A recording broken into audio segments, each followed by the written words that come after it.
بسم اللہ الرحمن الرحیم نحمده ونصلی علی رسولہ الکریم۔ معزز سامعین حضرات، السلام علیکم ورحمۃ اللہ وبرکاتہ۔ آج آپ حضرات کی خدمت میں سبق نمبر 6 لے کر کے حاضر ہوا ہوں۔ سبق نمبر 6 کے اندر ہم آپ کو میدان عرفات، مینا، مقام ابراہیم، حدود حرم اور ان کے علاوہ اور بھی بہت ساری چیزوں کے بارے میں آپ حضرات کو بتلائیں گے۔ اس سے پہلے سبق نمبر 5 آپ حضرات کی خدمت میں پیش کیا تھا۔ اس میں نبی کریم صلی اللہ علیہ وسلم کا نسب نامہ، بیت اللہ کی تعمیر، مسجد حرام میں توسیع و ترمیم، اس کے متعلق باتیں بتائی گئی تھی۔ میدان عرفات کے متعلق سب سے پہلے اس کی پیمائش کے بارے میں ہم آپ کو بتلائیں گے۔ میدان عرفات کی جو کل سرزمین ہے اور اس کا جو رقبہ ہے وہ 17 کلومیٹر ہے۔ میدان عرفات جہاں حاجی جا کر کے ٹھہرتے ہیں، عرفے کے میدان، جس کو عرفہ کا میدان بھی بولتے ہیں، میدان عرفات، اس کی جو لمبائی ہے، اس کا جو کل رقبہ ہے وہ 17 کلومیٹر ہے۔ اور عرفات کا میدان حرم مکہ یعنی مکۃ المکرمہ کے کتب خانے سے 18 کلومیٹر کی دوری پر واقع ہے۔ میدان عرفات کی کل رقبہ بتایا گیا اور کہاں مکۃ المکرمہ سے کتنی دوری پر یہ واقع ہے یہ بھی بتایا گیا۔ اب مینا کی جو حد ہے اس کے متعلق بھی آپ حضرات ذرا سمجھیں۔ مینا کی حد وادی محصر سے لے کر جمرۃ العقبہ تک ہے، اور وادی محصر اور جمرۃ العقبہ مینا میں داخل نہیں ہے۔ جغرافیائی کے اعتبار سے مینا کی حد 16 کلومیٹر ہے، جس میں پہاڑ کا دامن اور پھیلی ہوئی کشادہ زمین کا علاقہ بھی داخل ہے۔ مقام ابراہیم یہ وہ پتھر ہے جس پر کھڑے ہو کر کے حضرت ابراہیم علیہ السلام نے لوگوں کو حج کی دعوت دی تھی اور کعبۃ اللہ کی تعمیر کی تھی۔ کعبۃ اللہ کی تعمیر کے دوران یہ پتھر حسب ضرورت معجزاتی طریقے سے اونچا بھی ہوتا تھا۔ اس پتھر پر آپ علیہ السلام کے قدموں کے نشانات اب تک موجود ہیں۔ اس پتھر کی اونچائی 20 سینٹی میٹر ہے اور پیمائش 40 + 40 سینٹی میٹر ہے۔ حضرت ابراہیم علیہ السلام کے پیروں کے نشانات کا طول 22 سینٹی میٹر اور عرض 11 سینٹی میٹر ہے اور گہرائی 10 سینٹی میٹر ہے۔ مطاف کے مشرقی کنارے پر بیت اللہ کے درمیان ایک جالی اور ایک شیشے کے قبے میں رکھا ہوا ہے۔ یہاں طواف کے بعد 2 رکعت نماز پڑھی جاتی ہے۔ حدود حرم، مکہ سے حدود تک، مکہ سے جدے تک کی سمت 22 کلومیٹر، یمن کے راستے پر مقام ازاح کی طرف سے 11 کلومیٹر، مدینہ منورہ سے آتے ہوئے مقام تنعیم کے قریب 6.5 کلومیٹر، عراق کی جانب 11 کلومیٹر، عرفات کی طرف سے جبل مقطع میں 11 کلومیٹر۔ مکہ معظمہ کے چاروں طرف حدود مقررہ پر نشانات بنے ہوئے ہیں۔ حضرت ابراہیم علیہ السلام کو حضرت جبرائیل علیہ السلام نے یہ مقامات بتائے تھے اور وہاں نشانات لگا دیے تھے۔ ان حدود کے اندر شکار کرنا، اس کو بھگانا، درخت گھاس وغیرہ کاٹنا حرام ہے، اس لیے اس کو حرم کہتے ہیں۔ صفا اور مروہ 2 پہاڑیاں ہیں جو مسجد حرام سے متصل ہے۔ یہ وہ جگہ ہے جہاں حضرت ہاجرہ پانی کی تلاش میں دوڑتی تھی۔ پہلے یہاں سے بیت اللہ نظر نہیں آتا تھا، اب سعودی حکومت نے ایسے طرز پر ان کو ہموار کر دیا کہ سعی کرتے وقت بیت اللہ نظر آتا ہے۔ سعی کے معنی دوڑنا ہے۔ حج اور عمرہ میں صفا اور مروہ کے دوران مخصوص طریق سے 7 چکر لگانے کا نام سعی ہے۔ صفا مروہ کے درمیان سعی کا فاصلہ بعض علماء نے تقریباً 400 میٹر لکھا ہے۔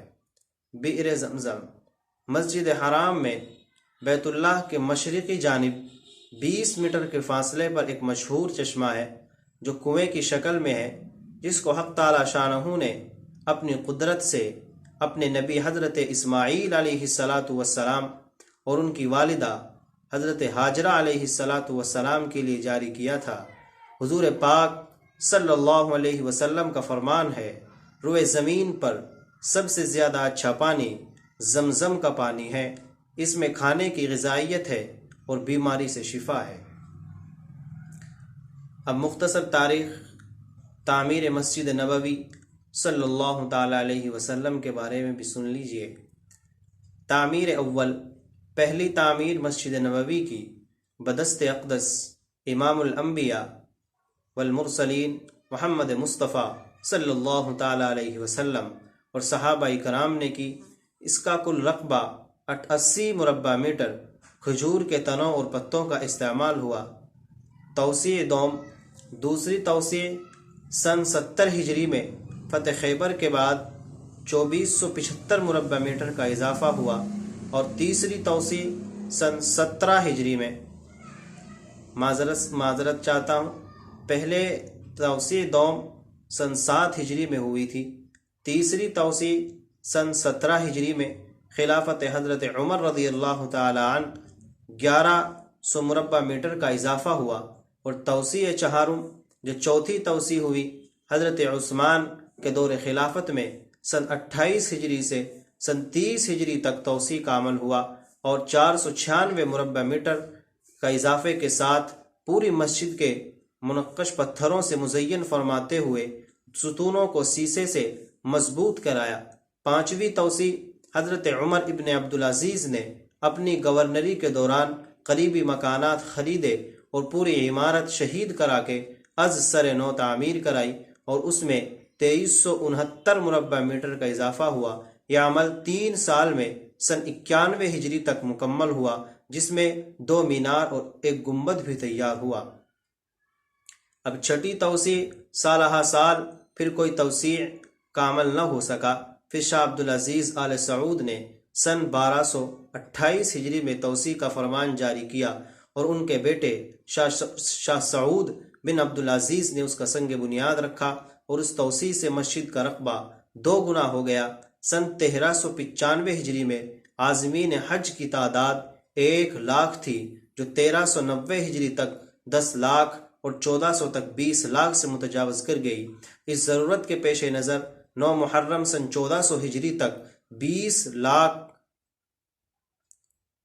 اس ضرورت کے پیش نظر 9 محرم الحرام سن 1402 ہجری مطابق 1982 میں خادم الحرمین الشریفین فہد ابن عبدالعزیز نے توسیع فرمان جاری کیا، اور 3 سال کے مکمل غور و خوض کے بعد ایک وسیع تر منصوبہ تیار کیا گیا، اور سن 1406 ہجری میں اس جدید اور وسیع منصوبے کا سنگ بنیاد شاہ فہد ابن عبدالعزیز کے ہاتھوں رکھا گیا، جو موجودہ رقبے کے حساب سے 5 گنا اضافہ اور رسول اللہ صلی اللہ علیہ وسلم کے دور کے اعتبار سے 100 گنا اضافہ توسیع کے بعد ہو گیا، اور حضور اکرم صلی اللہ علیہ وسلم کے دور کے پورے مدینہ شہر کو مسجد میں شامل کر لیا گیا، مسجد نبوی میں اس کو شامل کر لیا گیا۔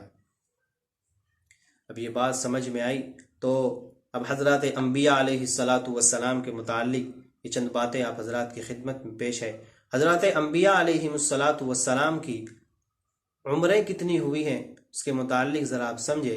جن پیغمبروں کا ذکر قرآن کریم میں صراحتاً یا کنایتاً آیا ہے ان کی تعداد تقریباً 30 ہے، اور انہی کی متعلق یہاں پہ آپ حضرات کو بتلایا جا رہا ہے۔ حضرت آدم علیہ السلام ان کی کل عمر 1000 سال ہوئی۔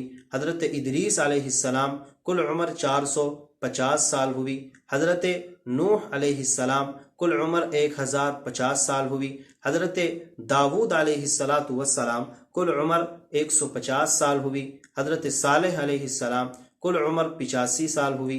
حضرت ابراہیم علیہ السلام کل عمر 200 سال ہوئی۔ حضرت اسماعیل علیہ السلام کل عمر 137 سال ہوئی۔ حضرت اسحاق علیہ السلام کل عمر 180 سال ہوئی۔ حضرت لوط علیہ السلام کل عمر 125 سال ہوئی۔ حضرت یعقوب علیہ السلام کل عمر 147 سال ہوئی۔ حضرت یوسف علیہ السلام کل عمر 137 سال ہوئی۔ حضرت شعیب علیہ السلام کل عمر 224 سال ہوئی۔ حضرت موسیٰ علیہ السلام کل عمر 120 سال ہوئی۔